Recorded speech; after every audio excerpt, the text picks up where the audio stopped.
Does it is a Saturday morning. This is Dr. Glenda Scott, and of course, I just decided to come on. I don't come on that often, like a lot of content creators do when they talk about their natural hair, but I have been natural since 2015. I think that's when I started going natural.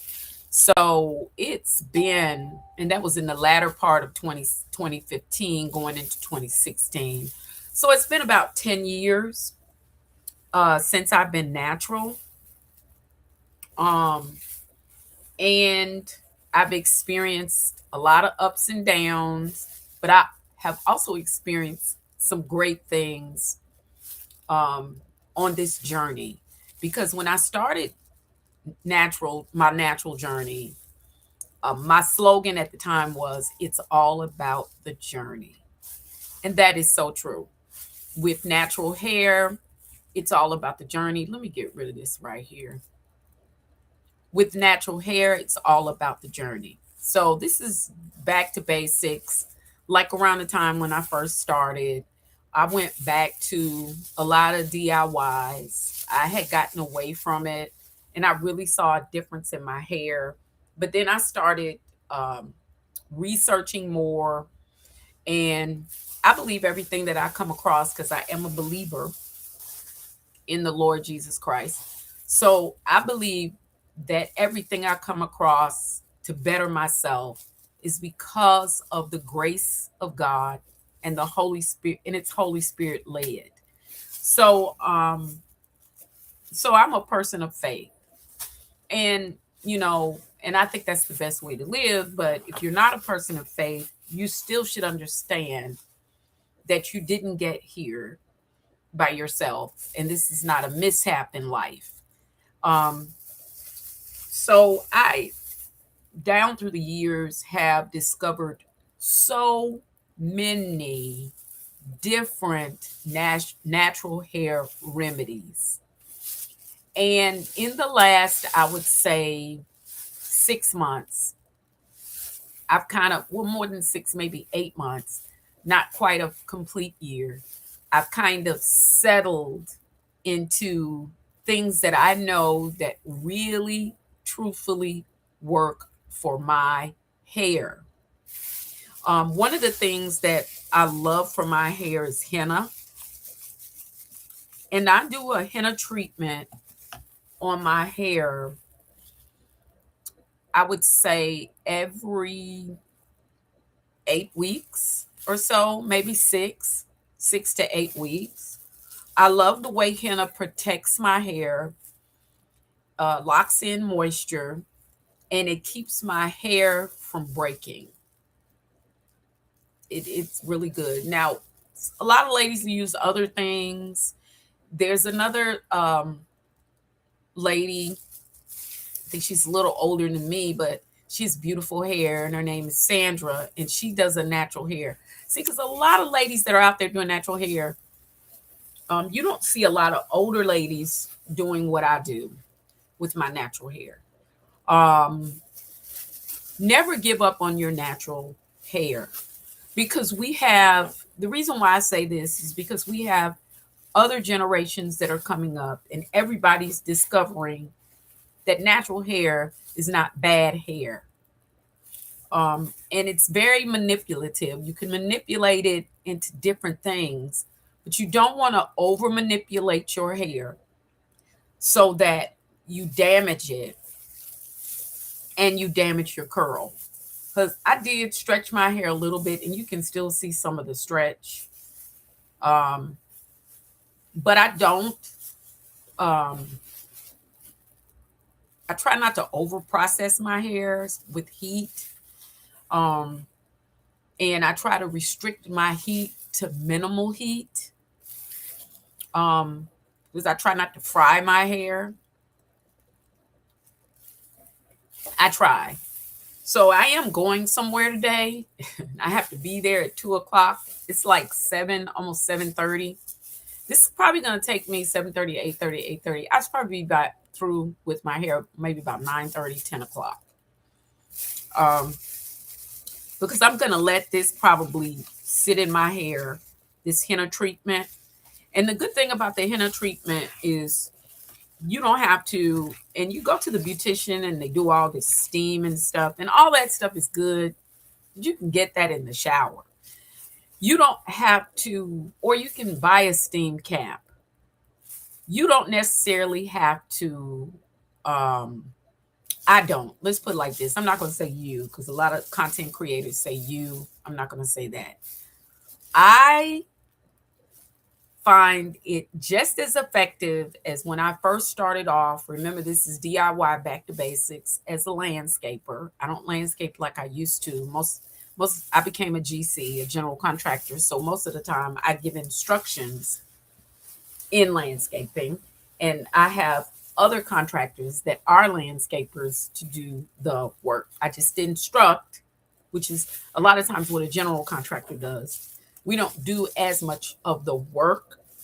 We kind of stand back and oversee projects, come up with all of the estimated value of the project, what it costs. We look at all the market values of labor in that particular area, what we should charge the customer, determine what the down payment is going to be on the project.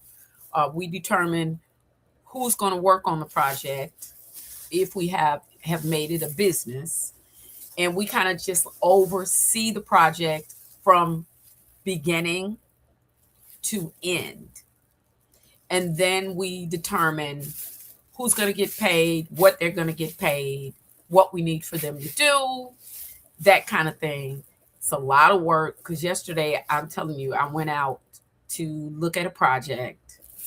The project is about 22, the low is 22,000, the high is 35,000, because it involves a land clearing with multiple trees and a lot of brush and a lot of debris.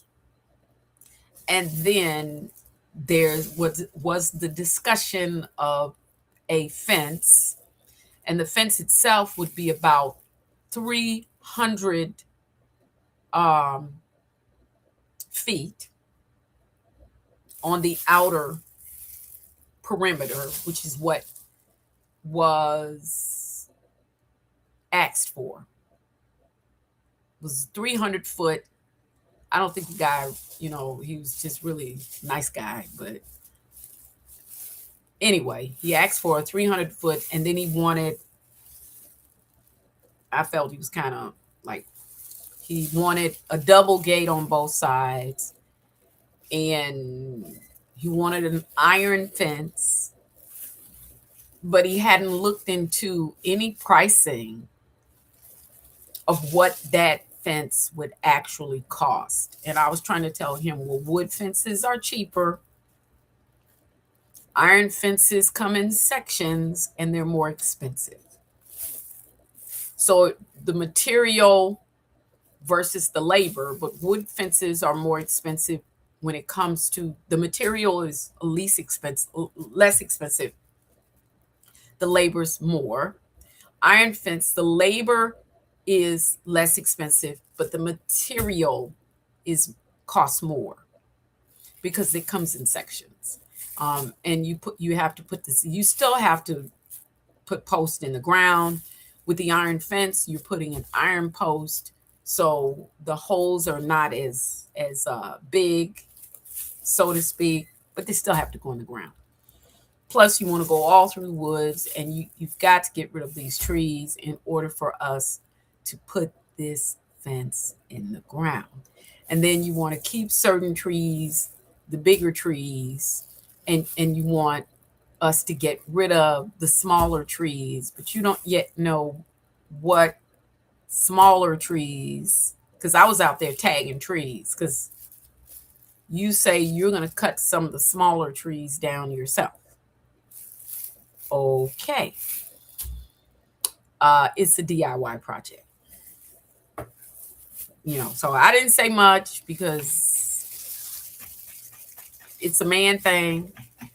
I'm a woman general contractor, and women tend to have more, I want to say, scope vision, like we can kind of see what it's looking like. Men tend to have tunnel vision, and they mean well, and they say, okay, this is what we can do. And then when they get in the midst of it, they realize, okay, I kind of bit out more than I can chew. So that being said, you start off with these projects. So your hair is a project. And then you might have hair like me. Like my hair is thicker in the back. I have a different curl pattern in the back of my head than I do in the front. The front of my head is a little bit more loose. Uh, I don't put a lot of heat on it because it is looser. Once it dries, it's a looser curl than my back. Um, and so, and it's heredity. You know, it's just heredity. It's the hair that comes out of your head. What are you gonna do? So I use a little bit of water just to apply the product or the henna. And this is going to be from root to tip. The great thing about henna is that it protects your strands. It thickens your hair. It's like a shielded coat on the hair that's already grown out. It won't hurt your roots. It's not a chemical. It's a natural plant. Um, you can apply it. It's not. You can apply it from root to tip, and it won't damage your head. Same thing with Rasool clay or bentonite clay, because I do clay, and it's my coffee. I'm out of clay right now, and I have to get for my next application. I thought maybe I would get clay. Sometimes when I rinse the henna, because I want to keep it sealed in my head longer, when I go to wash my hair, or I don't use shampoo. I don't. I wait a couple of washes before I use one or two, maybe one. I co-wash it out. And I'm going to use the rest of my As I Am co-wash, because I ran out of my Win co-wash a few months ago, and I really need to get more.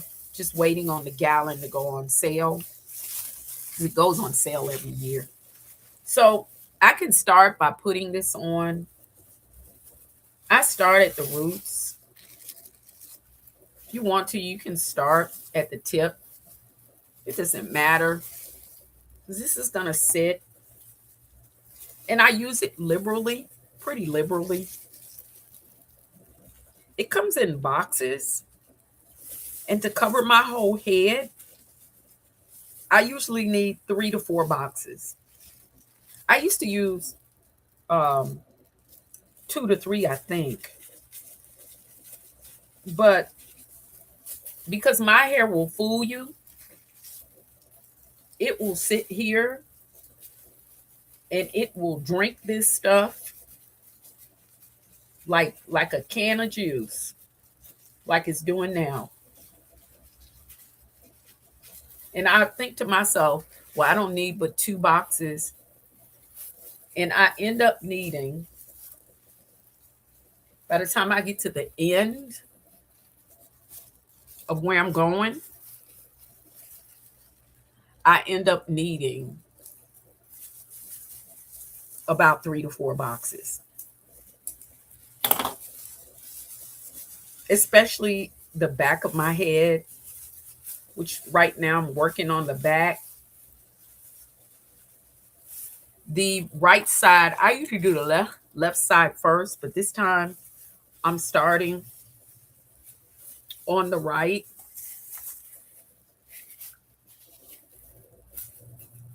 And you do want to, because henna does stain a little bit. So I wear gloves, but it doesn't stain like a dye. It'll get on my neck or whatever, but it washes off more readily. And if you got some nail polish remover or something like that, or some alcohol, it'll come off. It's not staining. What I like for it is it It's only for your hair, basically.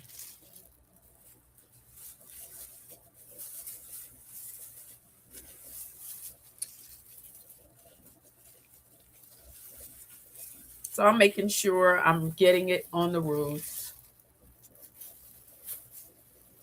I'm going down the hair shaft. I'm getting it on the ends, really saturating it.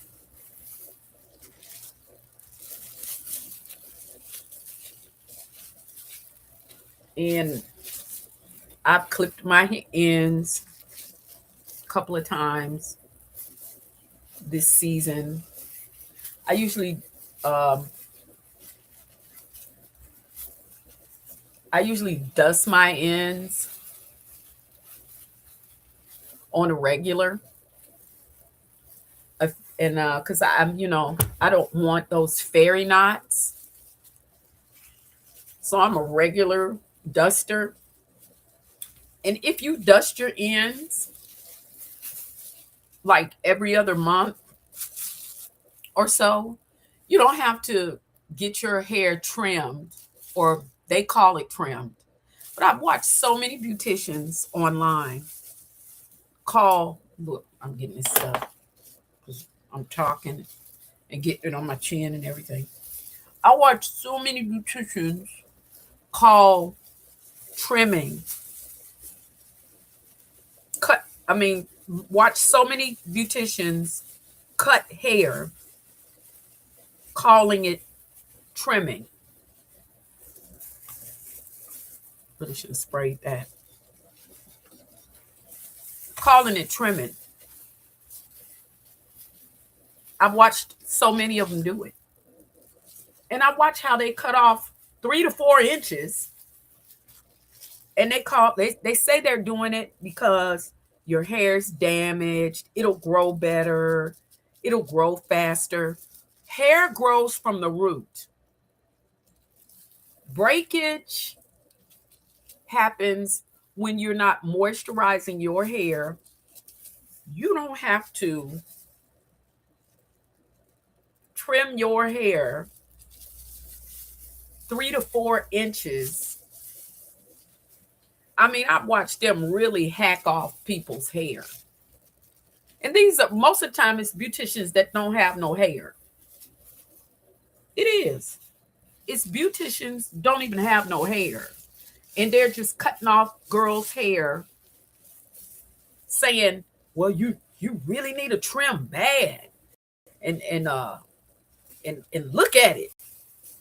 And showing it to them in the mirror and everything. Your hair, look at it, look at it. Boy, you really need a trim.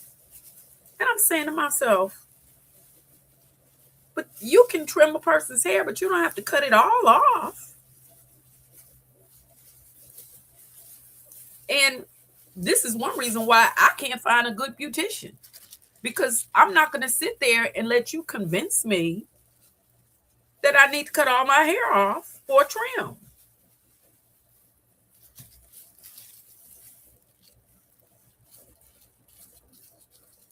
So this is one reason why I researched and I learned how to do my own hair. I had to. I had to research, and I found one beautician, and she has a website called Coconuts. And she talks about how she went natural. And now she does natural hair. And she talked about how she went natural. And she said when she went natural, she decided not to cut her hair. She decided to allow her hair to grow out. And she said she kept her ends moisturized and that kind of thing, and whatever. And that helped stop the breakage. But she decided that she was not going to do what all the people were saying you should do, to your hair. Uh-oh. I didn't mean to get that on my pants, but I did. It'll wash out.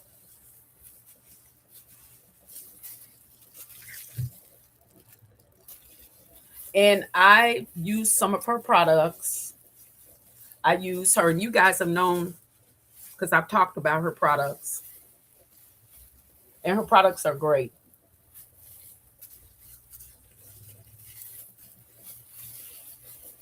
So I've kind of done this side. I usually don't do this side first, but I've done that side. And when I trim my hair, I'm going to tell the truth, guys. I don't trim my hair. Well, it's not perfectly parted down the middle for one thing. So that's okay. I don't trim my hair for style, if that makes sense. I do not. I'm just trying to get my edges. I do not trim my hair for style because I'm not. I can kind of let my hair do what it does. I don't trim my hair to even it off because I've heard even beauticians say that this side is longer by maybe a quarter of an inch. This side is short, and you want it to be even, and then it still grows uneven. You know why? Because you're a person, and genetically, one side of your body is not as symmetrical as the other side of your body. Like your feet. Both of your feet, if you measure them, are not symmetrical. In other words, they're a tad bit off. Even though you might wear a size 8 or a size 8.5 shoe, that size that you wear, the size of your feet still fit that size, but that doesn't mean both of your feet are perfectly paired. Or even your hands. You can look at the lines in your hand. You can see the lines in your palm are not the same exact. They're similar, but they're not perfectly paired. Everything, your eyes, your eyebrows, but it's not, it's, praise God. How can I explain this? Doctors will tell you, scientists will tell you, it's not that noticeable, but that's the way it is in this world. Maybe I shouldn't put that in my mouth, but it can't hurt me. It's just henna. That's the way it is. So I'm going to the other side because one time I had, and I can prove this because there was one time when my left side, my right side, the right side of my head broke.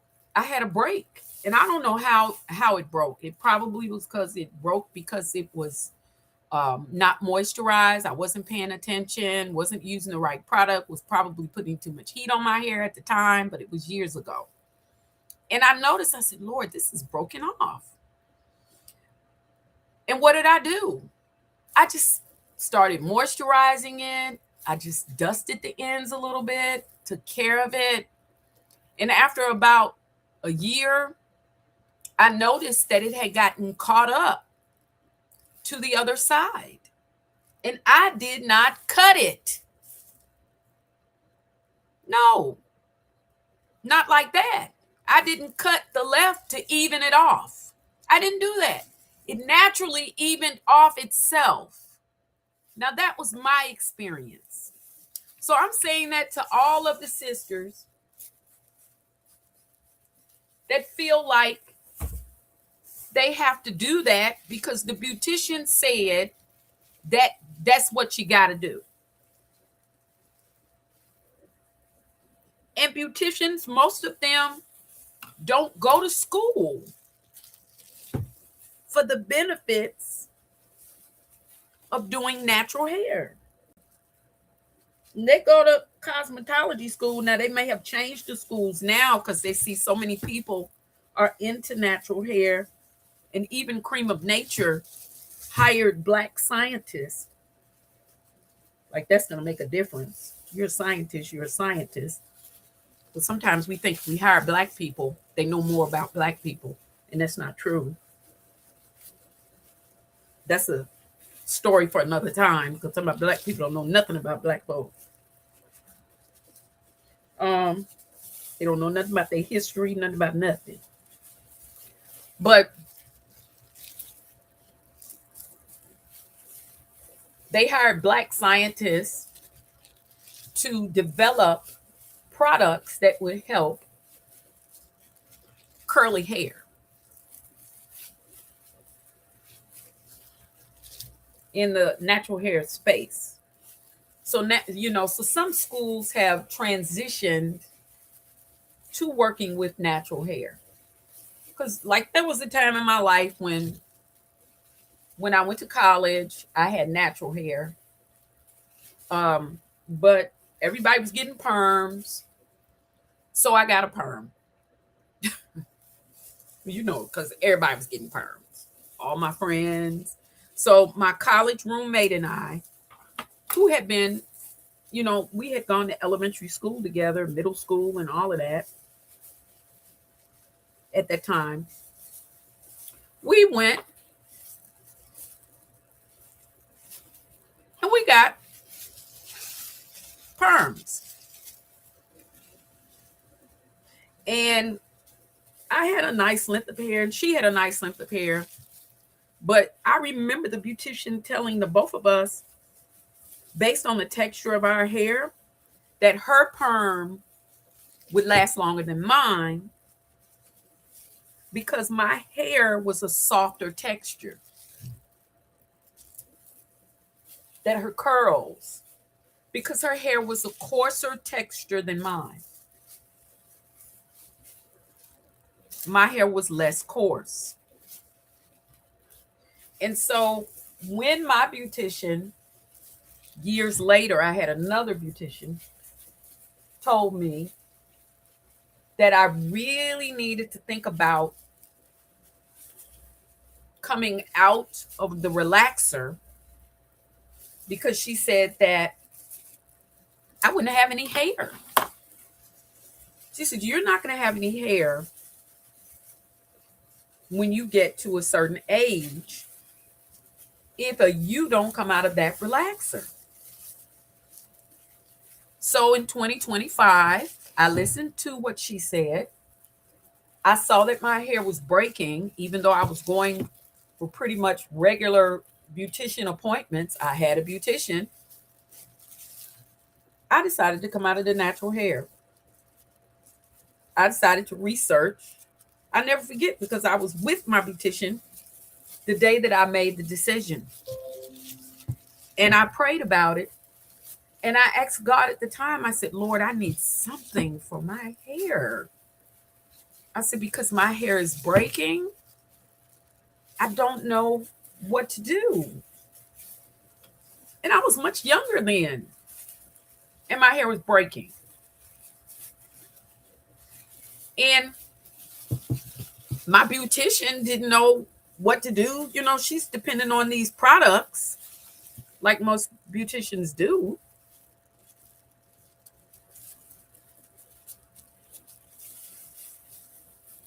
Down to the last of this. And see, it took all 4 boxes. I'm down to the last here, trying to make it last. At the top of my head.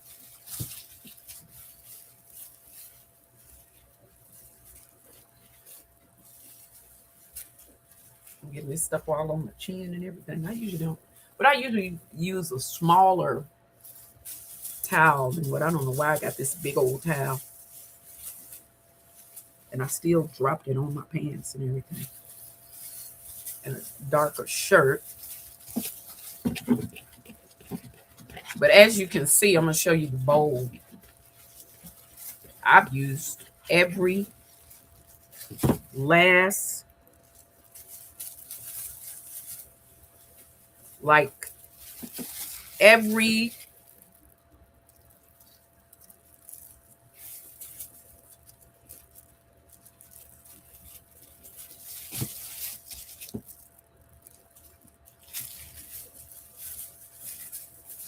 like every last drop.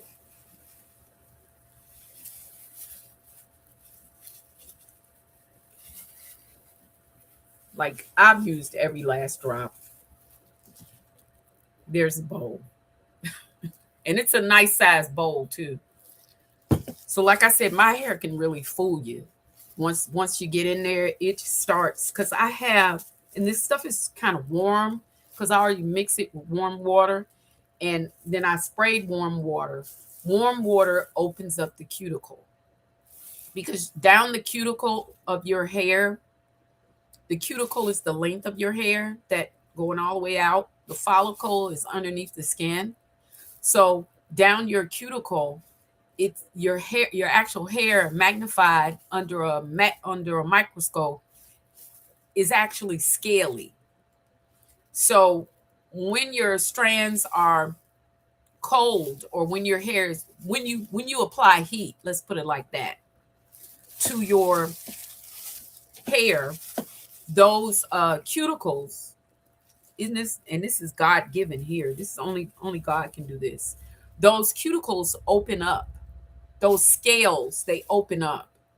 So that's the time when you apply product, you apply moisture, you apply steam, which I said you can do that in the shower. You or get a steam cap or put on a heat cap when you do a deep condition. Okay. Or you can just let it sit on your head, wrap your hair, put a plastic cap on, but you have to sit longer because the heat that comes out of your head. Have you ever touched your scalp before? You'll notice that when you get braids or anything, or your hair, when you touch your scalp is warm because the blood is circulating. So in the inside of it's body temperature warm, which is 96, I think 98.7 or 90 something, 98.6 degrees. That Fahrenheit, that's hot. I mean, it's not over hot, but that is hot. Okay? It's the temperature of your body. Well, that's coming out of your head. So that'll circulate all over your head. But it takes longer. So that's why I have a heat cap to speed it up, or or you sit up under, or you have to get some kind of artificial heat, is what I call it. Because heat caps and steam and all of that, that's artificial heat. That's not heat produced by your body. Okay, that's external heat. Okay, the heat produced by your body can do it. Because many times, like when I was landscaping, I would put conditioner in my hair, and then I would put a plastic cap on, and I would landscape all day in the sun and just let that bake in my head. And I mean, it was great for my hair, but I really stopped doing that because, like I said, I don't landscape like that anymore.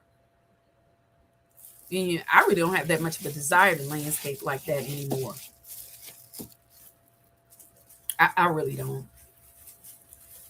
Back then it was great, but since I became a general contractor, I've kind of shifted into something else, and it takes a lot of my time. Um, it really does. It takes a lot of my time to have to travel to different properties, different areas in North Carolina to see the properties. Yesterday I was way up in Chapel Hill, which is an hour and 10 minutes from where our business is, which is in Wendell. Okay, so I went all the way up to Chapel Hill, that kind of thing. So, of course, I wore gloves. I'm going to pull these gloves off, and I'm going to let this sit in my hair. Now, the one thing about henna, it takes better. You can put a plastic cap on, which I probably will do, but henna tends to take better, open to the air. It oxidizes better on the hair when it's open to the air. Okay. Um, or when it's exposed to the air. But you can't put a cap on. It's not going to do, but I'm just saying the oxidation. But since I'm keeping it in my head longer, I don't want it to dry out because it is going to dry back to its powder state after all the water is gone. I don't want a hard cast on my head. So I'm gonna let the steam from the natural heat from my hair keep it moist on my head, if that makes sense. So I'm gonna take these off because I'm tired of wearing them.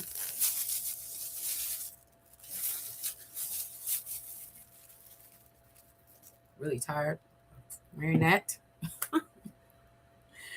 And then of course, I have a party to go to. My granddaughters one is turning 6. Ooh, can you believe it? Woo! Which means I'm getting older. But one is turning 6 and the other one has turned 4.